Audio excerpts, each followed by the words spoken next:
الحمد لله وكفى والصلاة والسلام على سيد الرسل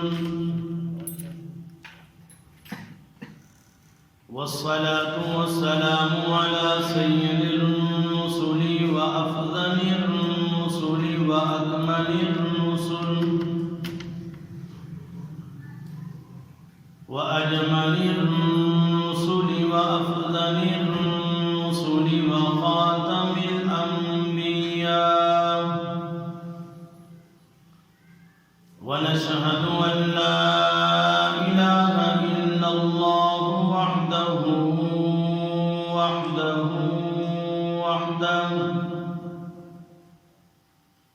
لا شريك له ولا نظير له ولا مثل له ولا مثال له ونشهد أن سيدنا وسندنا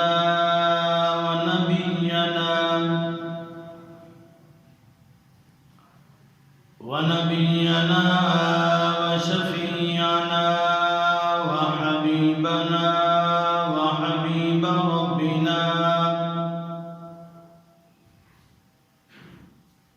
وحبيب ربنا ومولانا محمدا عبده ورسوله صلى الله تعالى عليه وعلى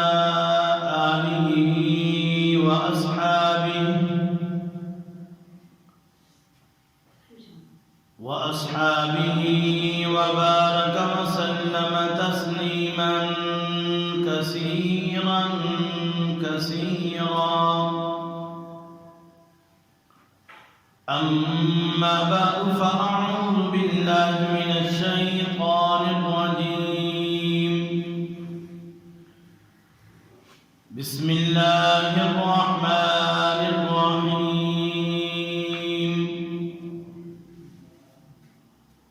لقد كان لكم في رسول الله أسوة حسنة قال الله تبارك وتعالى في القرآن المجيد والفرقان الحميد اللهم صل على سيدنا ومولانا محمد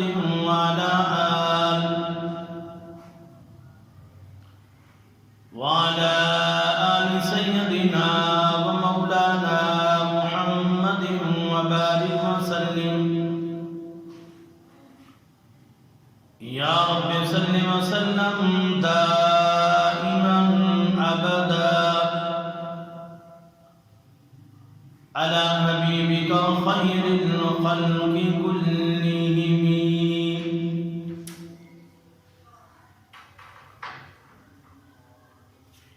ہر قسم کی تعریفات تحمیدات اللہ رب العزت کے لیے ہیں. انگن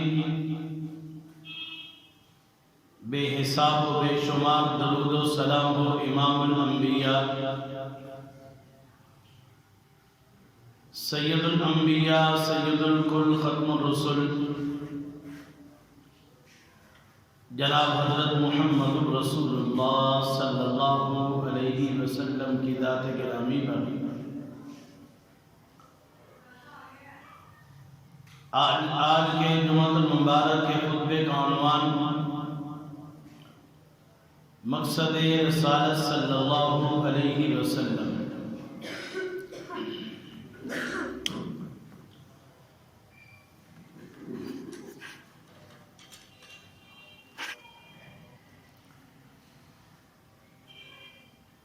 برادران اسلام، میرے بزرگوں اور بھائیوں، اگر سن رہی ہیں عزت ماب با حیا با پردہ ماں اور بہنوں،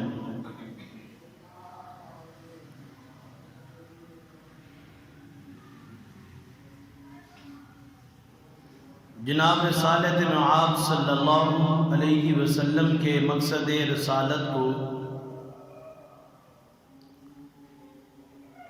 گفتگو کے لیے منتخب کیا ہے۔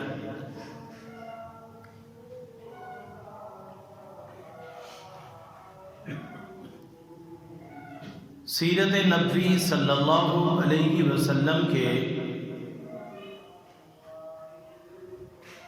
ہزاروں پہلو ہیں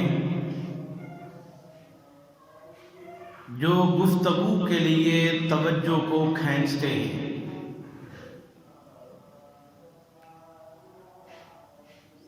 مقصد رسالت اور منصب رسالت کے بھی 20 پہلو ایسے ہیں جن پر گفتگو کی جا سکتی ہے۔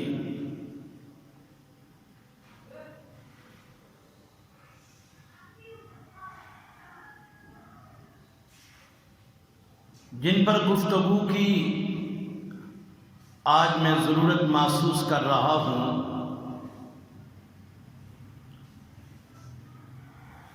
مقصد رسالت کو اتھارٹی کے مفہوم پر فوکس کرتے ہوئے یہ عرض کرنا چاہوں گا، جناب نبی اکرم صلی اللہ علیہ وسلم دین کے تمام شعبوں میں اتھارٹی کی حیثیت رکھتے ہیں۔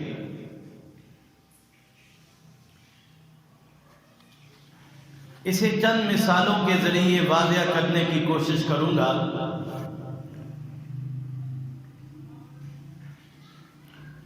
ہمارا ایمان ہے کہ قرآن کریم اللہ تعالیٰ کا کلام ہے، اللہ تعالیٰ کی کتاب ہے، جو جناب نبی اکرم صلی اللہ علیہ وسلم پر نازل ہوا۔ قیامت تک نسل انسانی کی رہنمائی اس سے وابستہ ہے، مگر قرآن کریم تک ہماری رسائی کا ذریعہ جناب نبی اکرم صلی اللہ علیہ وسلم کی ذات گرامی ہے۔ حضور اکرم صلی اللہ علیہ وسلم کی وساطت کے بغیر نہ ہم قرآن کریم کے الفاظ تک پہنچ سکتے ہیں، نہ اس کی ترتیب و جمع تک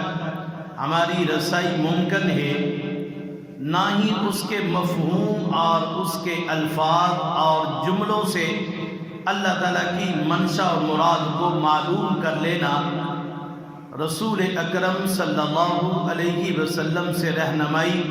حاصل کیے بغیر میرے اور آپ کے بس میں نہیں ہے۔ مثلاً یہ بات مانتے ہیں اور اس پر ایمان رکھتے ہیں کہ قرآن کریم کی سب سے پہلی آیات جو نازل ہوئی اور وہ سورہ اقرا کی پہلی آیات ہے کہ اقرأ بسم ربک الذی خلق۔ جناب نبی اکرم صلی اللہ علیہ وسلم پر اترنے والی سب سے پہلی وحی یہی 5 آیات ہیں۔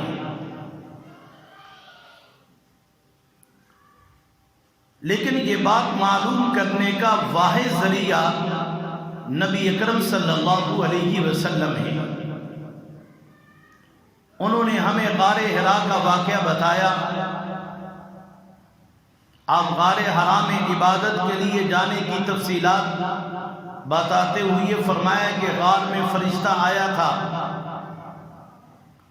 اس نے مجھے یہ 5 آیات سنائی اور پڑھنے کے لیے کہا۔ اگر غار حرا کے واقعہ کو نہ مانا جائے، اس پر یقین نہ ہو،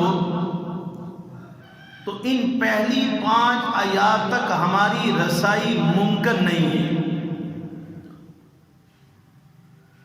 اور نہ ہی غار حرا کے واقعہ اور جناب نبی اکرم صلی اللہ علیہ وسلم کی بیان کردہ تفصیلات کو تسلیم کیے بغیر ہم ان آیات پر ایمان لا سکتے ہیں۔ اسی طرح ہمارا ایمان ہے کہ اس وقت ہمارے سامنے جو قرآن کریم کتابی شکل میں ایک نسخہ کی شکل میں موجود ہے، جسے دنیا بھر کے مسلمان پڑھتے ہیں، وہی اصلی قرآن کریم ہے، اور اسی پر جناب نبی اکرم صلی اللہ علیہ وسلم اپنی امت کو چھوڑ کر گئے ہیں۔ یہ قرآن کریم اس طرح کتابی شکل میں جناب نبی اکرم صلی اللہ علیہ وسلم کی حیات مبارکہ میں موجود نہیں تھا، بلکہ رسول اکرم صلی اللہ علیہ وسلم کے وصال کے بعد حضرت ابو بکر صدیق رضی اللہ تعالی عنہ کے دور خلافت میں حضرت عمر رضی اللہ تعالی عنہ کی تجویز و تحریک پر حضرت زید بن ثابت رضی اللہ تعالی عنہ نے قرآن کریم کو موجودہ کتابی صورت میں تحریر کیا۔ جناب نبی اکرم صلی اللہ علیہ وسلم کے دور میں قرآن کریم کو یاد کرنے کا ذوق بہت زیادہ تھا، سینکڑوں حفاظ کرام موجود تھے، اس لیے لکھنے کی ضرورت محسوس نہیں ہوئی۔ ویسے بھی نبی اکرم صلی اللہ علیہ وسلم نے وصال تک وحی جاری تھی، قرآن کریم کی مکمل صورت نے حضور اکرم صلی اللہ علیہ وسلم کے وصال کے بعد ہی سامنے آنا تھا، پھر اس کے بعد اس کو کتابی شکل دی جانی تھی۔ یہاں حضرت شاہ عبد القادر محدث دہلوی نور اللہ مرکزہ بیان کردہ ایک نقطہ کا ذکر کرنا بھی مناسب معلوم ہوتا ہے، جو انہوں نے قرآن کریم کی سورت کی آیات کریمہ بل ہوا آیات بینات فی صدور الذین اوتوا العلم کے ضمن میں لکھا ہے کہ قرآن کریم کی اصل جگہ جو ہے وہ سینہ ہے، اور اس کی کتابت یہ زائد امر ہے۔ اس کا مفہوم میں اپنے انداز میں یوں بیان کیا کرتا ہوں، کتابت قرآن کریم کی ضروریات میں سے نہیں ہے، بلکہ اس کا تعلق میرے اور آپ کی کمزوریوں سے ہے۔ جو یاد نہ کر سکتا ہو وہ لکھا ہوا دیکھ کر پڑھ لے، اس لیے اس کو کتابی شکل میں لایا گیا۔ بہرحال اس ضرورت کو سب سے پہلے حضرت عمر رضی اللہ تعالی عنہ نے محسوس کیا، اور خاص طور پر انہیں اس صورتحال نے اس بات کا احساس دلایا، یعنی یہ ضرورت کیوں محسوس آئی قرآن کو کتابی شکل میں لکھنے کی۔ حضرت ابو بکر صدیق رضی اللہ تعالی عنہ کے دور خلافت میں ہونے والی جنگوں میں حافظ قرآن کریم صحابہ کرام کی کثرت سے شہادتوں کی خبریں آ رہی تھی۔ صرف مسیلمہ کذاب جس نے نبوت کا دعویٰ کیا تھا، اس کے خلاف جو جنگ ہوئی، اس جنگ میں 70 صحابہ شہید ہو گئے۔ اس پر حضرت عمر رضی اللہ تعالی عنہ نے خدشہ محسوس کیا، اور حضرت صدیق اکبر رضی اللہ تعالی عنہ سے عرض کیا کہ قرآن کریم کا ایک نسخہ لکھوا کر محفوظ کر لیا جائے، آنے والوں کے لیے مشکل نہ ہو۔ حضرت ابو بکر صدیق رضی اللہ تعالی عنہ کو پہلے اس کام میں تردد تھا، مگر بعد میں انہوں نے اس تجویز کو قبول کر لیا کہ جناب نبی اکرم صلی اللہ علیہ وسلم کے سب سے بڑے کاتب وحی، آپ صلی اللہ علیہ وسلم کی وحی کو لکھنے والے سب سے بڑے صحابی حضرت زید بن ثابت کو بلایا، انہیں حکم دیا کہ وہ قرآن کریم کو مکمل کتابی شکل میں تحریر کر دیں۔ حضرت زید بن ثابت رضی اللہ تعالیٰ عنہ نے قرآن کریم لکھنا شروع کر دیا۔ اللہ کے نبی کی ہر وحی کو لکھنے والا صحابی، وہ فرماتے ہیں کہ میں نے قرآن کریم